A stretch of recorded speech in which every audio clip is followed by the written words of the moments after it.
exclusive. Well, let's begin what's trending. President Bola Ahmed Tinubu on Thursday said a clerical error is responsible for discrepancies on the certificate issued to him by the Chicago State University. Well, according to Tinubu's lawyers, an unidentified clerk of the university made the error about the date the school stated on his recently issued certificate.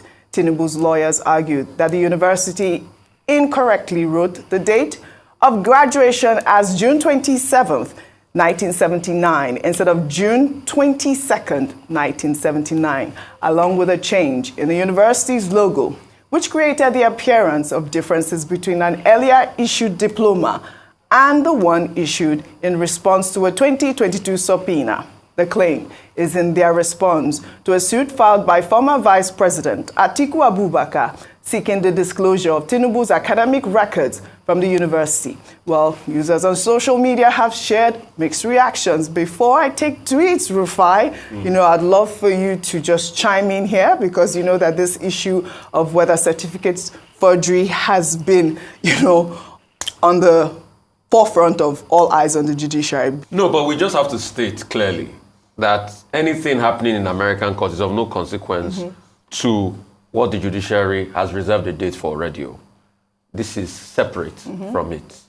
But there's been many conversations around this Chicago debacle. And many cases have been filed. And many subpoenas have been issued, all right, as regards this.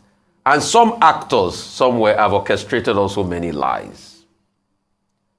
One of them, I think we had to talk about this around November last year, was that we brought to fore that there had been a case filed as regards this conundrum of certificates at the court in Abuja. I think it was the Federal High Court or something. I don't know the jurisdiction of the court now.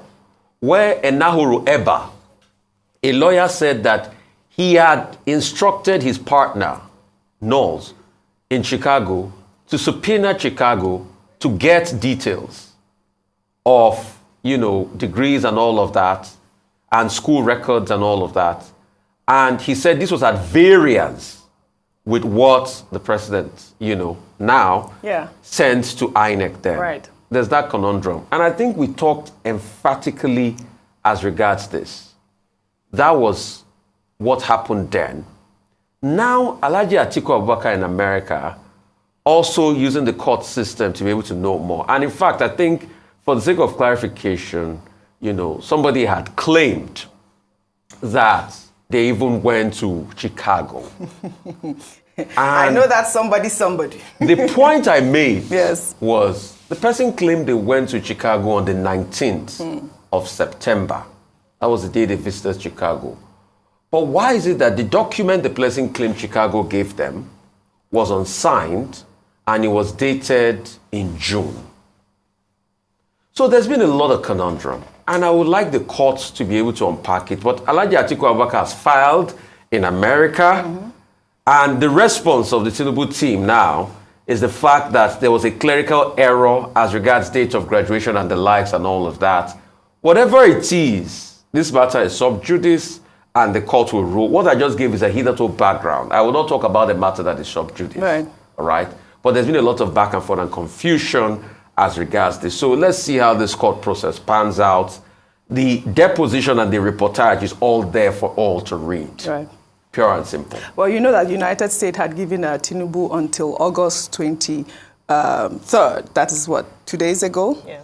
To, give reasons as to why his records should not be released to the former vice president. But, before I come to you, let me take some tweets. This is from Spotlight, who wrote, Chicago State University had the opportunity to proactively issue an official statement to disassociate itself from the narco runner and lay out whatever went wrong with its internal admission processes over 45 years ago, but they preferred to cover it up and hope the stench would go away. This is certainly how not to handle a crisis. PR 101. Everyone knows that a lot of people traveled and worked with other people's identities back then because of absence of biometrics, etc. So there is no way they haven't reviewed this case over and over and identified what went wrong since Nigerians started pursuing this matter. Over to you, Ayo. Yeah, I mean, as has been mentioned already, this matter has come up a number of times, and in the last election, it tried to, some people tried to bring it up again, especially from the opposition. And it is important, even though it has no bearing on the judgment that's reserved by, that's in court currently in terms of the presidential election petition tribunal. I think it's important for Nigerians to know the truth, even if it's just to put it on the record. And then, one thing about the United States of America is that they will uphold the rule of law. And so even though Chicago State University hitherto had not wanted to and had given a post-dated date to release the details of the school records, by the act of law, the former Vice President Atiku has been able to place a demand for them to release it. So the onus would be on them then to see if they are going to do so or not. At the end of the day, even though, as has been established, it has no bearing on the judgment, it is important for Nigerians to know the truth. And let's put pay to this conversation around, where is your background, what school did you attend, what school didn't you attend. I think let's just have closure, as a people. I think that's all that I would say about this one. Yes, absolutely. Well, we'll move on to another story. Hannatu Musanwa, the Minister of Art and Culture and Creative Economy, has been confirmed as a 7th member of the Youth Corps. NYSC confirmed that yesterday.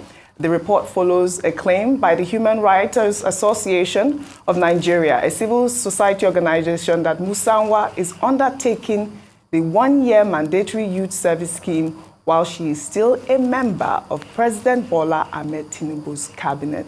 Kayode, your name just came off my head. But we discussed Hannatu yesterday. Yes. And unfortunately, she has come under fire because of this whole situation. And I know that President Tinubu's cabinet had inaugurated a team for NYSC. And it's unfortunate that, she's still a serving member of NYSC, and she's been confirmed as a minister. What did you say? I said I should Google her age. Oh, no, she had started. I mean, it's not about the age, actually, at this point. I thought age is a factor in NYSC. No, it's when you graduate before you are 30. Yes. If you graduate after you're 30, then you get exemptions. Absolutely. So even if you graduate before you're 30, you can do it any other time. Oh, okay. I think for that's like Kemi's case. No, not Kemi's case. Hers was forged. It's not forged. It's just the case of if you're not... if you don't have the certificate, you cannot serve. So okay, I was just going to say that I really want the women on this cabinet to do well. Yes. Because already we didn't even meet the quota of 35% that the president had promised us. But nevertheless, it is important that this controversy had come during the Buhari administration, when she was, for the same reason of the NYSC, she wasn't allowed to go through by the House, by the Senate, and unfortunately, again, it's becoming it has come up again. It will now come to bear whether the president would say that she's serving.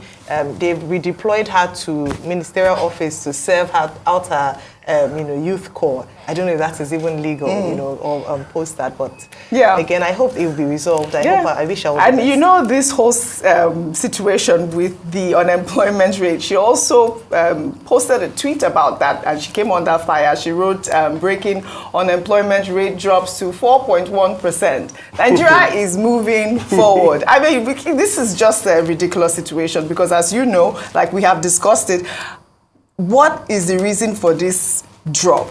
As yesterday, the National Bureau of Statistics said that there's been that sharp drop on unemployment. They say that the figures are based on the new methodology of labor force survey undertaken in collaboration with the World Bank and International Labour Organization. Let me just take one tweet. This is an anonymous tweet. This person says, the biggest fraud and the most dangerous in leadership or management is to deliberately produce wrong data or information. The result is assured disaster. Someone has BP of 190 over 140, but tells the doctor, my BP is 120 over 80. Who will die?